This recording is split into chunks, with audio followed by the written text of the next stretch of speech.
प्रदेश जिसकी कानून व्यवस्था को लेकर काफ़ी चर्चा है, जिसकी कानून व्यवस्था को लेकर बहुत बातें की जाती हैं और जिसकी कानून व्यवस्था को लेकर ये कहा जाता है कि वैसी कानून व्यवस्था पूरे देश में शायद कहीं नहीं है। उसी उत्तर प्रदेश के बस्ती जिले में जब एक दरोगा की लाश मिलती है, जब एक दरोगा गायब हो जाता है और जब मिलता है तो मरी हुई स्थिति मिलता है, तो कहीं ना कहीं कानून व्यवस्था पर सवाल खड़े होते हैं और थाना होता है परशुरामपुर। नमस्कार, मैं हूं शिव पांडे और इस समय हमारे साथ में हैं वरिष्ठ पत्रकार शीतला तिवारी जी और साथ ही साथ वरिष्ठ पत्रकार भालचंद्र पांडे जी। हम आज इसी मुद्दे पर बात करेंगे कि आखिर ये कानून व्यवस्था को क्या हो गया है, जिस कानून व्यवस्था को लेकर योगी आदित्यनाथ थकते नहीं हैं, जिस कानून व्यवस्था की बात करते हुए लगातार कसीदे पढ़े जाते हैं। आखिर उस कानून व्यवस्था के रखवाले ही मरी हुई अवस्था में जब मिलते हैं तो कहीं ना कहीं सवाल तो खड़े होते हैं। आखिर कौन थे वो लोग जो एक दरोगा की हत्या का कारण बने? आखिर कौन थे वो लोग जिसकी वजह से एक दरोगा की लाश बरामद होती है? तो ये बात करते हैं हमारे साथ में मौजूद शीतला तिवारी जी से और इसे जानने की कोशिश करेंगे कि आखिर इस सब के पीछे क्या वजह हो सकती है। तिवारी जी, इस समय चर्चा हो रही है बस्ती जिले की और बस्ती जिले के थाना परशुरामपुर की, जहां के दरोगा की लाश मिलती है। क्या लगता है आपको, क्या वजह हो सकती है, इसके पीछे क्या कारण हो सकते हैं?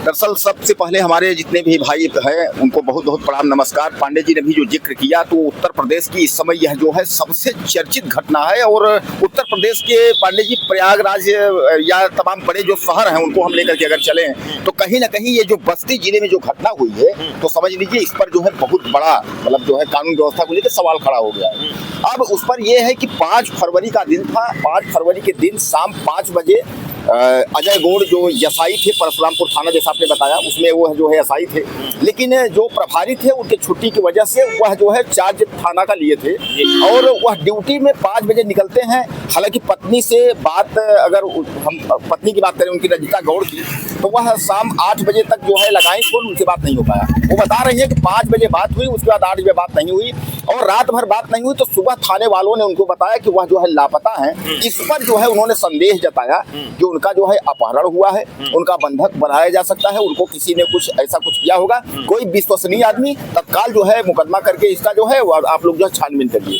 अब पांडे जी, सबसे बड़ी बात यह है कि एक थाने का मामला और उसके बाद पुलिस जो है इसमें रेड करती थी, हालांकि बाद में गुमखोरी की रिपोर्ट दर्ज हुई। अब उसके बाद जो है उनकी गाड़ी जो है पल्सर गाड़ी है, वह एक नदी के किनारे मिलती है। पांडे जी, जब नदी के किनारे, तो पुलिस को लगा कि शायद है कि वह सुसाइड किए होंगे। अब उसके बाद पुलिस तुरंत एसडीआरएफ एनडीआरएफ की टीम बुला करके उसके बाद उस जो नदी था उसमें पूरा सर्च ऑपरेशन शुरू कर दिया।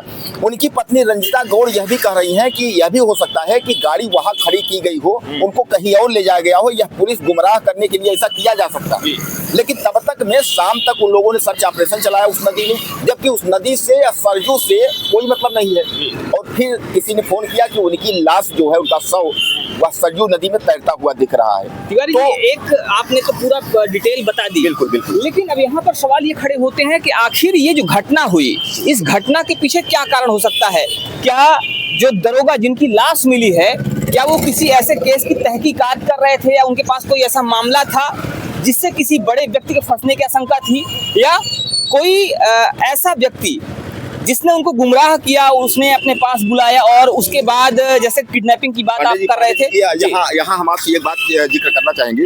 उनकी पत्नी रंजिता गौड़ ने, उन्होंने कहा था कि जब भी उनसे बात होती थी तो वह कहते थे कि इस समय बड़ा हमको काम का प्रेशर है, काम का प्रेशर है। तो यह हुआ कि क्या विभागीय कोई ऐसा दबाव उनको, लेकिन कहीं नहीं हो तो सामान्य आदमी, जैसे सामान्य हम लोग भी काम करते हैं, हमारे भाई भी तमाम काम करते हैं, तो रहता है कि अरे काम का बहुत टेंशन है, काम का प्रेशर, तो वो बात नहीं। लेकिन अब दूसरी बात वो बता रही है कि उस थाने में जो है एक नाबालिग का जो है कोई हत्या या नाबालिग के केस थी, उसमें उनको धमकाया गया था कि छोड़ूंगा नहीं तुमको।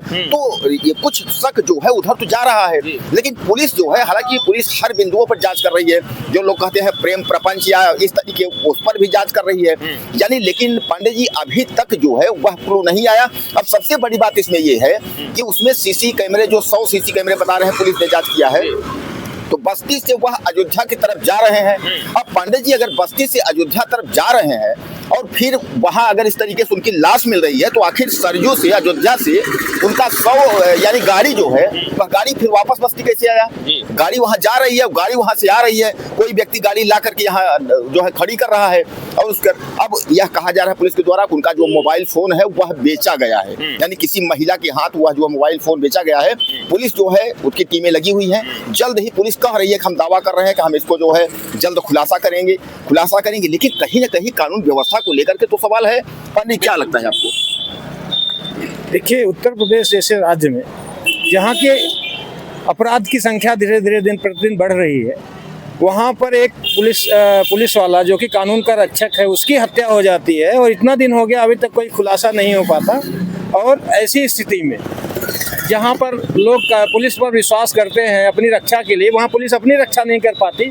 ऐसे पे तो पुलिस वालों के ऊपर या उत्तर प्रदेश की कानून व्यवस्था पर, योगी के शासन पर प्रश्न चिन्ह उठता है, क्योंकि जब अपनी ही रक्षा नहीं कर पाएंगे या पुलिस वाले अपने ही डिपार्टमेंट के लोगों की रक्षा नहीं कर पा रहे हैं या उनके होने वाली हत्या का खुलासा नहीं कर पा रहे हैं। एक बात जो पांडे जी ये जो है हमारे भालचंद बड़े भैया जो ये एक बात इन्होंने कहा कि कहीं ना कहीं जो है जो उन्होंने कहा थोड़ा सा यही बात उनके भाई जो अरुण गोड़ है जो एडीएम झांसी है, उन्होंने ये बात कहा। उन्होंने यह कहा कि ये थानों में जो है थाना सस्पेंड होना चाहिए और 4 पुलिस वालों के ऊपर हत्या का मुकदमा चलना चाहिए। कहने का मतलब यह है कि हमारे भाई की जो हाल हुई है तो इसी थाने की वजह से, यानी कहीं ना कहीं यह गंभीर भी आरोप है। यानी पांडे जी उसमें सीधे उन्होंने कहा कोई महिला सीओ है, सीओ से उन्होंने बात किया तो उन्होंने यह कहा कि तुम्हारा भाई जो है दारू पी रहा था वहाँ, इस तरीके से उन्होंने इन शब्दों में कोई बात किया। गाड़ी यह है जब उनकी गाड़ी मिली है जहाँ, वहाँ जो है कुछ लोग दारू वारू पी रहे थे, जब पुलिस को देखे तो भाग गए। तिवारी जी एक बात यहाँ पर मैं कहना चाहूंगा कि दारू पिया था कोई,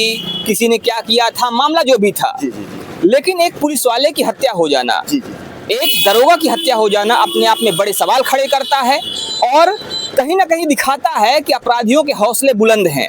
कहीं ना कहीं ये दिखाता है कि अपराध अभी भी थमा नहीं है और अपराध को भले ही दावा कितना भी किया जाता हो कि हमने अपराध को कम कर दिया है, अपराधी थर-थर कांप रहे हैं, लेकिन एक दरोगा की हत्या होना ये दर्शा रहा है कि अपराधी अभी भी डर नहीं रहे हैं, अपराधियों के अंदर डर अभी भी नहीं है। क्या कहते हैं भालचंद जी आप? देखिए, जैसे कि तिवारी जी ने अभी ये कहा है कि सीओ कह रही थी कि कहीं बैठ के दारू पी रहे हैं। ये देखिए, विषय ये नहीं दारू पी रहे हैं, हत्या हुई है एक दरोगा की, वो भी एक ऐसे दरोगा की जो उस समय थाना इंचार्ज था। तो ऐसी परिस्थिति में उसकी हत्या होना और सीओ द्वारा ये कहा जाना कि कहीं बैठ के वो दारू पी रहे हैं, या ये तो कहीं ना में ये कहना कि नहीं वो दारू पी रहे थे, ये कहीं ना कहीं सीओ को जो अपनी जिम्मेदारी उससे भागना हो दिखा रहा है, बाकी और कुछ नहीं। क्योंकि सीधे सीधे दरोगा की हत्या, अगर सोचिए कि बस्ती में गाड़ी पाई जाती है, वहाँ से लगभग 50 किलोमीटर तो कम से कम दूरी की होगी, सैकड़ों सीसीटीवी लगे हैं। ऐसे में अगर पुलिस चाहती तो कुछ न कुछ निष्कर्ष निकाल सकती थी, लेकिन निष्कर्ष निकालने के बजाय अगर लांछन लगाया जा रहा है कि नहीं वो दारू पी रहे थे, ये तो कहीं ना कहीं अपनी जिम्मेदारी भागना हुआ। तो कहीं ना कहीं जिम्मेदारियों से भागने वाली बात है, कहीं ना कहीं ये अपने सरदर्द को कम करने की कोशिश है, अपने बोझ को हटाने की कोशिश है और ये कहकर इस जिम्मेदारी से बचने की कोशिश है कि अपराध को कैसे नियंत्रित किया जाए। फिलहाल इस पर आपका क्या मानना है, आप भी हमें जरूर बताइएगा। बने रहिए हमारे साथ खबर अपडेट के लिए। जय हिंद।